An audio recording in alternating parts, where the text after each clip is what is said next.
80 years ago, Madeira Beach was very different. The country was in the midst of World War II. Many men were away serving their country, and the times were tough.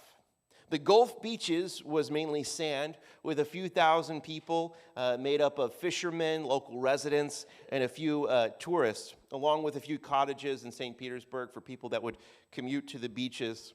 The nearest church on the beaches was quite a distance away. The residents that were here wanted a church nearby.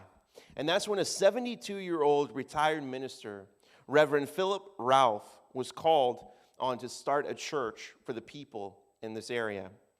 He located a building called the Fishermen's Union Hall, just on the other side of John's Pass to Meaden. It was kind of like a storefront, and it had a leaky roof, but he was like, hey, you know what? It has 4 walls, and it has some places to sit. We're gonna meet there. And on that first Sunday in February of 1944, there were 20 adults and 20 kids attending. Soon after, attendance began to increase, and interest and excitement began to grow around building a church building. From the Fishermen's Union Hall, a sand dune was purchased on 137th Avenue Circle. Now, when I say a sand dune, I'm not exaggerating. That's what it says on our deed. A sand dune was purchased for the church. And again, not to get political, let's talk about inflation for a minute. This was purchased for a down payment of $361.35. That's a good deal. Even with the shortage of materials due to the war, the community broke ground and looked forward to a church where all residents from many denominations could worship, and also where the community could hold events on the beach. As the decade progressed, the war ended, and work began on building the church.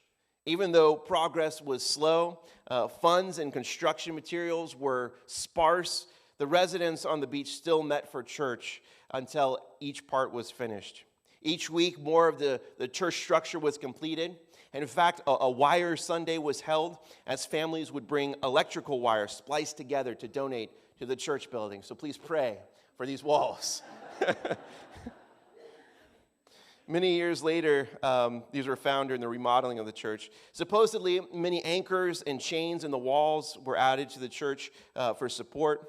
Reverend Ralph himself was a skilled carpenter, and many items that we use here at the church are still used today. We have a portable altar that we bring forward on our first Sundays for communion.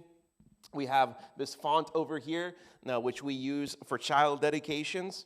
All those were built by Reverend Ralph. The light fixtures you see above us, although they've been modified with some newer lights, the actual fixtures themselves are original, built by Reverend Ralph. Finally, there was a place for the community as well that we could host them. The Rotary Club, Boy Scouts, Lions Club, and other organizations began to meet here as well. Weddings and funerals were held on the beaches instead of the mainland, and community dinners were held as well as holiday events. All was important to the life of the beach community, and in return, the community supported the church.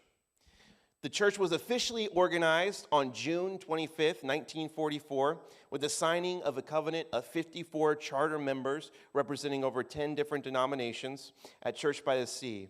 The name was chosen by Reverend Ralph, saying it placed no emphasis on denomination.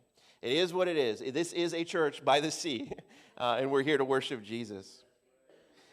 The real story of the Chicken Church, which you might know us as, if you've ever seen our steeple, it kind of looks like a bird, so some people call us the Chicken Church. I think Ripley's calls us the Chicken Church. But the story is that there was a legendary bird that looked after the fishermen, and so they constructed the windows to look like the eyes of a bird facing east, west, north, and south. But then we put the beak and the cross on top, because who really watches over us? It's our God. It's Jesus. And so you'll see the windows here, gospel windows were added. I'm going to ruin them for you right now. The Matthew is spelled with 1 T, okay? We found that out while we were reviewing things. The guy who made it, when he was asked, we were looking at our records, he was like, why did you do that? And he's like, that's how I always spelled it, so there you go.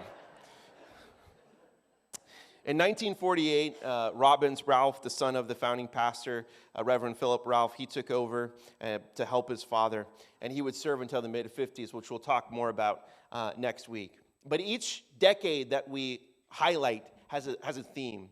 where we're finding that God was working in different ways. And when I look at this decade, the main theme comes from Matthew. It says that Christ will build his church. Actually, Jesus is saying himself that he will build his church, and the gates of hell will not prevail against it. This church was built during the midst of a war. But Reverend Ralph was called, and he obeyed, and God was faithful. And so that's the truth.